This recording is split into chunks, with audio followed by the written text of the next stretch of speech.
Pensé que me amaba, pero solo quería mi dinero. Siempre me consideré una persona que amaba con todo el corazón. Crecí con la idea de que, si uno estaba con alguien, debía apoyarlo en las buenas y en las malas. Así que, cuando conocí a Martín, pensé que el universo me estaba recompensando por años de desilusiones amorosas. Lo conocí en una cafetería del centro. Yo estaba trabajando en mi laptop, y él, con esa sonrisa despreocupada, se acercó a preguntarme si podía sentarse en mi mesa, porque todas las demás estaban ocupadas. Terminamos hablando durante horas, y no sé si fue el café, su forma de mirarme o sus bromas fáciles, pero esa tarde sentí que había encontrado a alguien especial. Los primeros meses fueron como un sueño. Mensajes de buenos días y buenas noches, flores improvisadas, promesas de viajes juntos. Él hablaba mucho de sus sueños, montar su propio negocio, comprar una casa con vista al mar, viajar a Italia. Yo me veía a su lado en todo eso, creyendo que juntos lo lograríamos. Pero con el tiempo, empecé a notar pequeñas cosas. Martín siempre olvidaba su billetera cuando salíamos a comer. O me pedía prestado dinero, solo por unos días, que luego se convertían en semanas, y después en meses. Al principio, no me importaba. Pensaba, es solo una mala racha, yo también podría necesitar ayuda algún día. Recuerdo una vez, en su cumpleaños, que le regalé un reloj caro que llevaba meses mirando en una vitrina. No fue barato, pero ver su cara de sorpresa y alegría me hizo sentir que había hecho lo correcto. Sin embargo, lo que no conté a nadie fue que, 2 semanas después, lo empeñó para cubrir una deuda urgente. Cada vez que yo intentaba hablar del tema, me envolvía en sus palabras. Me decía que yo era lo mejor que le había pasado, que sin mí estaría perdido. Y yo me lo creía. Me gustaba pensar que era su apoyo, su compañera incondicional. Nunca me detuve a pensar que quizás él no estaba haciendo lo mismo por mí. Había noches en las que me quedaba despierta, mirando el techo, pensando si realmente estaba haciendo bien.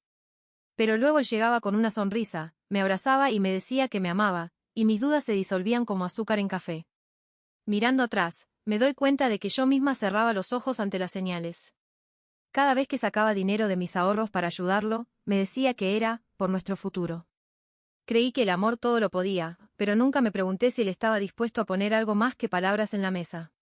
Si en ese momento alguien me hubiera dicho que ese amor, que yo creía tan fuerte, se sustentaba más en mi bolsillo que en nuestros sentimientos, probablemente lo habría negado. Porque en mi mente, estaba segura de que, tarde o temprano, Martín se levantaría y juntos cumpliríamos todos esos sueños que me pintaba con tanta facilidad. Pero la realidad tenía otros planes para mí. No sé en qué momento mi relación con Martín dejó de ser un equipo y se convirtió en un rescate constante. Al principio, me convencía de que sus problemas eran temporales, pero los meses se convirtieron en años y nada cambiaba. Yo trabajaba en una empresa de marketing, y aunque mi sueldo no era millonario, me alcanzaba para vivir bien. Sin embargo, desde que Martín entró a mi vida, la palabra ahorro desapareció de mi vocabulario. La renta, la comida, las cuentas de luz, agua e internet, todo salía de mi bolsillo. Cuando le decía que buscara un trabajo estable, me respondía con frases que me dejaban sin argumentos. ¿Quieres que me encierre en una oficina y deje de perseguir mis sueños? No, claro que no, contestaba yo, sintiéndome culpable por siquiera sugerirlo. Sus sueños eran un negocio de ropa urbana que llevaba años planeando pero que nunca pasaba del papel. Cada vez que le preguntaba en qué etapa estaba, me decía que, ya casi, conseguía el dinero para empezar. Y ese dinero, curiosamente, siempre terminaba saliendo de mi cuenta bancaria. Hubo un día en que llegué agotada del trabajo. Él estaba en el sofá, viendo series y comiendo pizza que yo había pagado la noche anterior. Al verlo así, sentí una punzada en el pecho. Yo me estoy matando para sostener esta casa y él ni siquiera lava los platos. Pero, como siempre, reprimí mis pensamientos. Me convencí de que era una mala etapa y que, cuando él lograra levantar su negocio, todo sería distinto. La manipulación era sutil, pero constante. Si yo mencionaba que estaba cansada de trabajar tanto, él respondía: Tú eres más fuerte que yo, por eso puedes con todo. Y aunque al principio lo tomaba como un cumplido, con el tiempo entendí que era su manera de justificar no mover un dedo. Incluso mis amigas empezaron a notarlo. Una tarde, tomando café con Clara, ella me dijo: Te lo digo porque te quiero, pero Martín no te está ayudando en nada. Es que está pasando por un momento difícil. Me apresuré a defenderlo. Lleva años en ese momento difícil, Laura. ¿Y tú? ¿Cuándo es tu momento? Sus palabras se me quedaron grabadas, aunque intenté ignorarlas. No quería pensar que la persona que yo amaba solo estaba conmigo por conveniencia. Pero dentro de mí, algo empezaba a resquebrajarse. No era solo el desgaste económico, era la sensación de que yo estaba sola, cargando con una relación que se suponía debía ser de dos. A veces me miraba al espejo y casi no me reconocía. Tenía ojeras, el cabello sin cuidar y una sonrisa apagada. Me di cuenta de que me estaba olvidando de mí misma, todo por sostener a alguien que ni siquiera quería levantarse. Lo peor es que aún no estaba lista para aceptarlo. No fue una gran pelea ni un grito que lo arruinara todo. Fue algo más frío, más silencioso, y quizás por eso dolió tanto. Era un viernes por la noche, como siempre, yo había transferido dinero a Martín, para cubrir unas cuentas del negocio. Esa tarde, él me dijo que iba a reunirse con un amigo para discutir ideas. No me importó, estaba acostumbrada a que tuviera esas reuniones creativas, que, en realidad, nunca daban frutos. Pero a las 10 de la noche, mientras revisaba mis redes sociales, vi una foto en la historia de una chica que yo conocía de vista. Estaban en un bar, Martín y ella, riendo con copas en la mano. No parecía una reunión de trabajo. Mi primer impulso fue justificarlo, tal vez se encontraron por casualidad. Pero la siguiente historia me quitó cualquier excusa, un vídeo del bailando con ella, muy cerca, con la misma sonrisa que me enamoró. Sentí un hueco en el estómago. El dinero que yo le había dado esa mañana no había ido a parar a ninguna cuenta. Lo había gastado en una noche con otra persona. Cuando volvió a casa, actué como si nada. No porque no me importara, sino porque quería verlo mentir. ¿Cómo estuvo la reunión? Pregunté, intentando que mi voz sonara neutral. Bien, hablamos de varios proyectos. Creo que pronto saldrá algo grande. Mentira. Y lo dijo mirándome a los ojos, como si nada. No dormí esa noche. Me quedé mirando el techo, sintiendo como algo dentro de mí se apagaba. No era solo celos o rabia, era la certeza de que había estado sosteniendo una farsa. Al día siguiente, decidí comprobar lo que ya sabía. Revisé el estado de mis cuentas y, en los últimos 6 meses, había transferido a Martín más de lo que yo misma ganaba en 3 meses de trabajo. Y no había ni un solo recibo, ni una sola inversión real. Solo salidas, comidas, ropa y gastos que nunca me incluían a mí. Recordé entonces una frase que me dijo mi amiga Clara meses atrás, ¿y tú? ¿Cuándo es tu momento? Ahí lo entendí. No iba a tener un momento mientras siguiera al lado de alguien que veía mi amor como una billetera abierta. Esa tarde lo miré mientras dormía en el sofá y sentí algo que no había sentido en años, indiferencia. Y también miedo de haber perdido tanto tiempo, tanto dinero, tanto de mí misma. Pero junto al miedo apareció una chispa. Una voz interna que decía, puedes salir de aquí. No tienes que seguir cargándolo. No lo sabía entonces, pero esa noche había comenzado a despedirme de Martín, en silencio, pero con una decisión que ya no se rompería. La mañana que decidí terminar con Martín no hubo gritos, ni escenas dramáticas, ni discusiones interminables. Fue, curiosamente, un día tranquilo. Tal vez porque yo ya había roto con él en mi mente mucho antes de abrir la boca.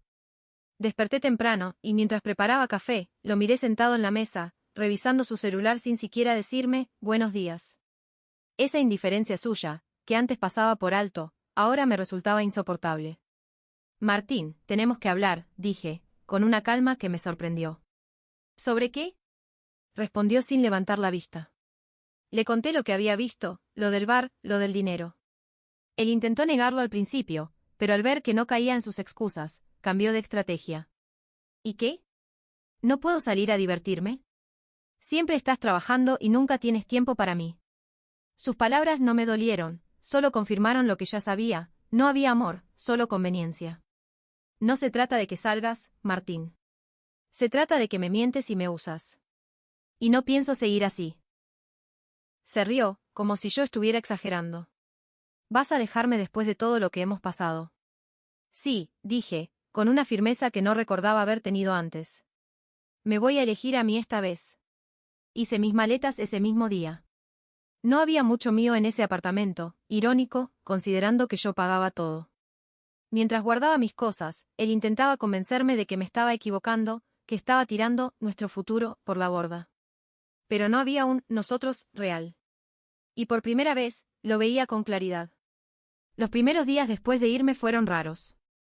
Me sentía ligera y al mismo tiempo vacía. El silencio de mi nuevo departamento me asustaba, pero era mío. No había que preocuparse por si alguien pagaría la luz o si habría dinero para la comida. No había que justificar cada gasto. Me dediqué a mí. Salí a caminar, retomé la lectura, cocinaba para mí sola y hasta me inscribí en un curso de fotografía que siempre había querido hacer. Poco a poco, me di cuenta de que no solo había perdido dinero con Martín, había perdido mi alegría, mis hobbies, mi voz. Mis amigas notaron el cambio. Clara, en particular, me abrazó y me dijo: «Ya era hora, Laura. No sabes cuánto me alegra verte así». Hubo días difíciles, claro. No es fácil desprenderse de alguien que formó parte de tu vida durante años. Pero cada vez que pensaba en volver, recordaba las mentiras, las excusas y el peso que cargaba. Y entonces, ese impulso desaparecía. Por primera vez en mucho tiempo, sentía que mi vida me pertenecía. Y aunque no lo sabía, estaba preparando el terreno para que algo, o alguien, realmente valioso entrara en ella. Pasaron varios meses antes de que pensara en volver a abrir mi corazón. No era miedo a estar sola, era miedo a repetir la historia. Me había prometido que no dejaría entrar a nadie que no supiera sumar, y no hablo de matemáticas. Fue en una exposición de fotografía, gracias al curso que había tomado, donde conocí a Daniel. Yo estaba observando una imagen en blanco y negro de un muelle abandonado cuando alguien, a mi lado, comentó: «Me gusta cómo el autor captura el silencio, parece que incluso el viento dejó de soplar». Me giré y vi a un hombre alto, con barba de unos días y unos ojos tranquilos que parecían escuchar más de lo que hablaban. Charlamos un rato sobre arte, cámaras y viajes. Fue natural. No hubo esa prisa ansiosa que conocía de antes, ni frases grandilocuentes sobre el futuro. Comenzamos a coincidir en otras exposiciones, luego en cafés, y antes de darme cuenta, nuestras conversaciones ya incluían cosas más personales. Yo le conté, con cierta cautela, lo que había pasado con Martín. Temía que, al igual que mi ex, usara esa información para manipularme. Pero Daniel simplemente escuchó y, cuando terminé, dijo: «No merecías eso. Y no tienes que demostrarle nada a nadie para que te quieran». Sus palabras me tocaron más de lo que imaginé. No intentó convencerme de que con él sería diferente. Simplemente dejó que sus acciones hablaran. Me acompañaba a mis clases de fotografía, me preguntaba cómo me había ido en el trabajo y recordaba detalles que yo misma olvidaba. Cuando salíamos, siempre insistía en pagar su parte, y si yo lo invitaba, aceptaba con una sonrisa, como si entendiera que dar y recibir era parte del mismo equilibrio. Al principio, me costaba relajarme. Si él se demoraba en responder un mensaje, mi mente corría a viejos patrones, y se está mintiendo. Y sí. Pero Daniel tenía una paciencia infinita. «Tranquila, Laura. No tengo nada que ocultarte». Un día, después de una caminata por el parque, se detuvo y me dijo: «No sé qué pasará en el futuro, pero quiero que sepas que admiro la forma en que te has reconstruido. No todos tienen esa fuerza». Y ahí, sin darme cuenta, me di cuenta, estaba enamorándome. Pero esta vez no por las promesas vacías ni por la ilusión de salvar a alguien. Esta vez era porque me sentía vista, escuchada y respetada. Con Daniel no había peso que cargar, no había cuentas que ocultar. Había risas, apoyo mutuo y una calma que nunca tuve antes. Y esa calma era el mejor regalo que alguien podía darme. Hoy, mientras me miro al espejo ajustando el velo de mi boda, pienso en la mujer que era hace unos años. Aquella Laura cansada, con ojeras y una sonrisa apagada, que creía que el amor era aguantar y dar hasta quedarse vacía. Esa versión mía me mira desde el pasado, y sonríe al ver dónde estoy ahora.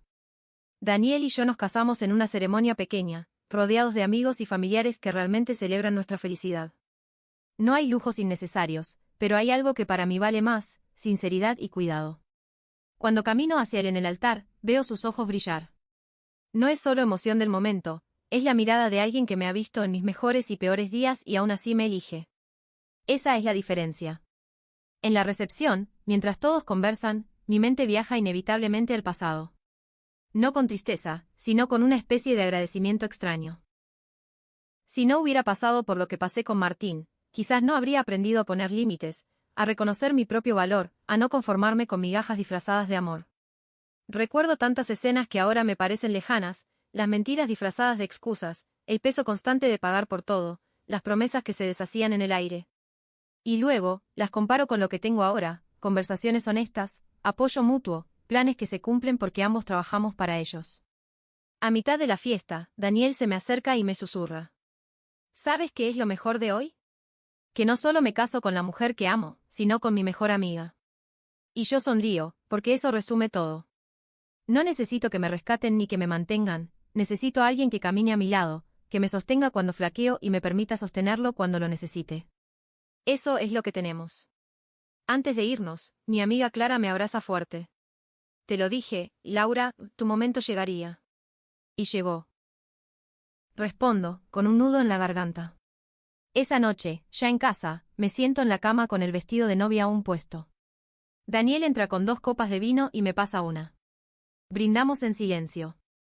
No hace falta decir mucho, los dos sabemos que este es solo el inicio.